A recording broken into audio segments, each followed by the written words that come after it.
महाराज जी, मैं एक और बात जानना चाहता हूँ कि ध्यान जिसको आज मेडिटेशन करते हैं, तो क्या सच में ध्यान में रहने से आप किसी अलग दुनिया की ऊर्जा से जुड़ सकते हैं? और मैं ये भी जानना चाहता हूँ साथ में कि कलयुग में मन को एकाग्र करने का कोई सरल मंत्र आपका है जो आप किस अपनी जनता को और अपने दर्शकों को देना चाहते हैं?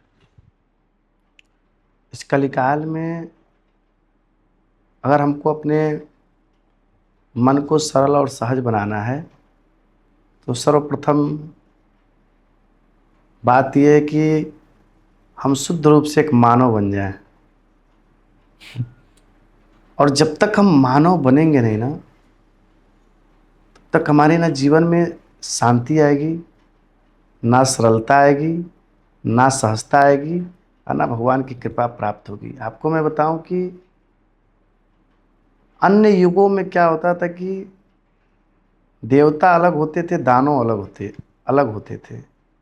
लेकिन इस कलयुग में ना हर देवता के साथ एक दानव भी बैठा हुआ है।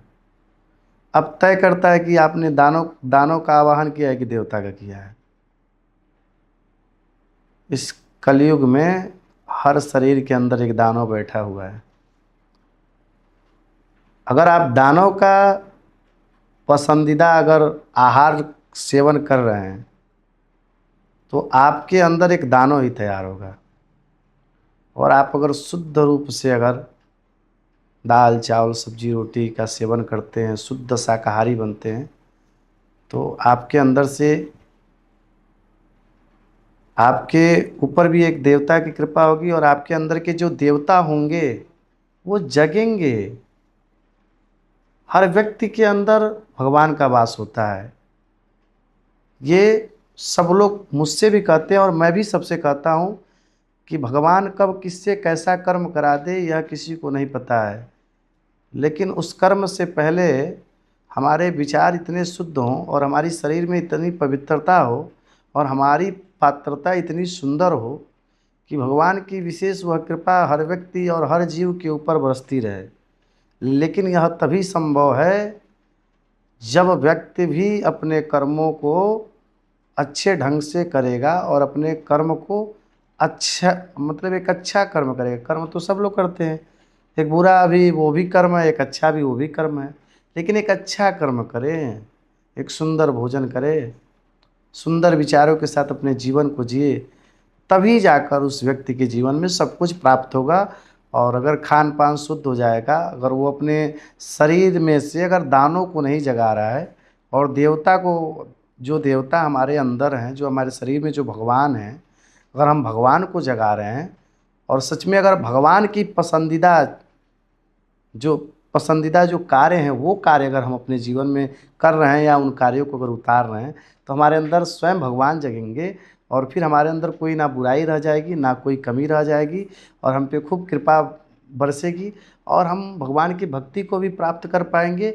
या अगर हम किसी भी देवता के अगर हम भक्त हैं, कोई भी अगर देवता अगर हमारे आराध्य हैं, तो उनकी जब भी अगर हम उनका नाम जप कीर्तन करेंगे तो हमारा मन भी खूब लगेगा। लेकिन कोई भी मंत्र अगर हम जपते हैं, अगर हमारी प्रवृत्ति दानों की प्रवृत्ति है, खान पान अगर दानवों के जैसे है, तो कभी भी हमें भगवान की कृपा की प्राप्ति नहीं होगी। और चाहे हम कोई भी मंत्र अपने जीवन में जप लें और चाहे हम किसी भी पीठ पे जाकर अपने सर को पटक लें, कभी भी हम पे कृपा प्राप्त होने वाली नहीं है। तो क्या यही कारण भी हम जहां तक हम समझ पाए तो हमको लगता है कि यही कारण भी है आजकल की जनरेशन, जो आज की पीढ़ियां हैं, वो डिप्रेशन और एंजाइटी में शायद इसलिए जा रही हैं कि उनका खान पान, उनका बिल्कुल बिल्कुल कर्म बिल्कुल वैसा रहा नहीं है और अपने बिल्कुल। अंदर के दानों को जगाए हैं वो। अच्छा, आप बताइए ना,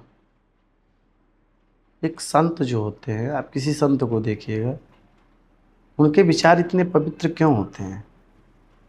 उनकी सोच भगवान के प्रति क्यों रहती है कि सेवा करूंगा मैं, या मैं भगवान का बनकर रहूं? क्योंकि उनका खान पान शुद्ध होता है, उनका आहार शुद्ध रहता है, तो उनका व्यवहार भी शुद्ध होता है। और जब आपका आहार ही शुद्ध नहीं रहेगा तो व्यवहार कहाँ से शुद्ध रहेगा? आपने दानों को जगाया तो दानव तो आपसे पाप कर्म कराएगा ना। हमारे शरीर के अंदर एक दानव जब जन्म लेगा, हमारे शरीर के अंदर एक दानव हमारे शरीर के अंदर का जब जगेगा, तो कभी भी वो गलत कर्म हमसे कराएगा, हमसे हमारी दृष्टि को गंदा बना देगा। हम अगर किसी बेटी को देखेंगे ना, तो मुझे बेटी नहीं दिखाई देगी, वो एक दानव का आहार दिखाई देगी, क्योंकि हमारे अंदर दानव बैठा हुआ है। तो मुझे इस पे ज़रूर विचार करना चाहिए कि हमारा आहार कैसा है। यही कारण है डिप्रेशन में क्यों जा रहे हैं, इतनी सारी बीमारियां इतनी तेज़ी से क्यों बढ़ रही हैं, क्योंकि हर व्यक्ति का आहार अशुद्ध हो चुका है। और जब आहार अशुद्ध हुआ है तो उसका व्यवहार भी शुद्ध नहीं है, व्यवहार शुद्ध नहीं है तो उसको मार्ग भी अच्छा नहीं मिल रहा है, क्योंकि उसका आहार जैसा रहेगा, उसका विचार जैसा रहेगा, उसी तरह उसे व्यक्ति भी उसके जीवन में प्राप्त होंगे। इसलिए व्यक्ति को अपने जीवन में आहार को ठीक करना पहला कर्तव्य है व्यक्ति का, और आहार पे जरूर व्यक्ति को ध्यान देना चाहिए। आजकल डिप्रेशन में जो बच्चे जा रहे हैं, तो डिप्रेशन में जाने का कारण तो ये है कि आहार तो हमारा शुद्ध ही है, लेकिन उनको ज्ञान नहीं है। अच्छा, हम कह रहे हैं कि अगर हमारा पूरा विश्व परिवार है, मान लीजिए हमारे देश के प्रधानमंत्री जी हैं, नरेंद्र मोदी जी हमारे देश के प्रधानमंत्री हैं, अगर विश्व के लोग अगर उनको गाली देते हैं तो क्या वो उन सारे लोगों को जवाब देंगे? नहीं देंगे। जवाब देंगे? बिल्कुल नहीं। बिल्कुल नहीं देंगे ना। तो क्या बताइए, हमें जवाब देना चाहिए अगर नहीं, मुझे कोई गलत कहे तो? बिल्कुल नहीं देना चाहिए। इसलिए नहीं देना चाहिए कि ये मेरा पूरा परिवार है, वह जिस दृष्टि से देख रहा है उसी दृष्टि से मैं दिखाई दे रहा हूँ। तो व्यक्ति अगर अपने परिवार में है ना, और वो अगर मान बैठे कि मैं परिवार का एक हिस्सा हूँ, मैं सदस्य हूँ, या मैं इस परिवार का गार्जियन हूँ, तो उस व्यक्ति को कभी भी अपने माता पिता को गाली नहीं देना चाहिए, अपने परिवार में दुर्व्यवहार नहीं करना चाहिए। अब परिवार को अपना मानकर और परिवार के कार्यों को अपना सेवा मानकर अगर वो परिवार में रहे, तो हमें नहीं लगता है कि वो कभी डिप्रेशन में जाएगा और कभी वो फ्रस्ट्रेट होगा। अगर वो व्यक्ति अगर अपने जीवन में अगर असफल भी हो जाता है, तो कभी कभी असफलताएं भी व्यक्ति का जो सच में जो सफलता का जो मार्ग है, उस मार्ग को दिखाता है। क्योंकि व्यक्ति जब अपने जीवन में असफल होता है ना, तभी वह तय भी करता है कि मुझे आगे करना क्या है, मुझे और मेहनत करना है, मुझे अपने मंजिल को पाने के लिए, प्राप्त करने के लिए और संघर्ष करना है। अगर किसी व्यक्ति की अगर बुराई ना हो तो उसके अंदर अच्छाई नहीं आएंगी। सुख ना रहे, अगर किसी व्यक्ति के पास अगर सुख और दुख ना रहे और उसके जीवन में अगर दुख ना आए, तो वो सुख की अनुभूति कैसे करेगा? उसी तरह पाप पुण्य भी हैं, सुख दुख भी है, अच्छाई बुराई भी है। तो हमें अपने जीवन में ये तय करना है। जैसे मानिए हमारे सामने 5 लोग हैं, ठीक है। 5 लोगों में 2 लोग अच्छे हैं और 3 लोग बुरे हैं। तो हमको ये तय करना है कि हमें बुरे की बात सुनना है कि हमें अच्छे की बात सुनना है, क्योंकि रहेंगे तो दोनों।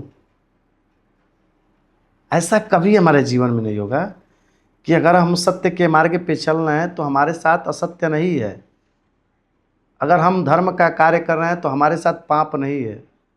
हम जब भी धर्म का कार्य करते हैं तो पाप हमारे अगल बगल में ही खड़ा रहता है, क्योंकि थोड़ी सी अगर मेरे अंदर विकृति आ गई ना, तो पाप तुरंत हमारे ऊपर कब्जा कर लेता है। इसलिए मैं सभी दर्शकों को यह बताऊं कि हम जैसा सोचेंगे वैसा ही हमारे जीवन में होगा। इसलिए हमें हमेशा अच्छा सोचना चाहिए, हमेशा बेहतर कार्य करने की कोशिश करना चाहिए, और मंजिल हमें तभी प्राप्त होगी जब हम मेहनत और संघर्ष करेंगे। और हम फ्रस्ट्रेशन और डिप्रेशन से तभी हम बच पाएंगे जब खान पान और आचरण व्यवहार में सुधार होगा, और हमारी संगति अच्छी होगी, और हम अपने माता पिता के आदेशों का पालन अपने जीवन में और अपने गुरुजनों का आशीर्वाद अपने जीवन में प्राप्त करके जब चलेंगे, तो कभी भी हम डिप्रेशन में नहीं जाएंगे और हमेशा डिप्रेशन से हम दूर रहेंगे। और दूर दूर तक डिप्रेशन हमारे पास कभी नहीं जो आएगा। मतलब जो मोटा मोटी हम समझ पाए हैं दोस्तों कि अगर डिप्रेशन और एंजाइटी से आपको बचना है तो आपके जीवन में एक्सेप्टेंस रहेगी।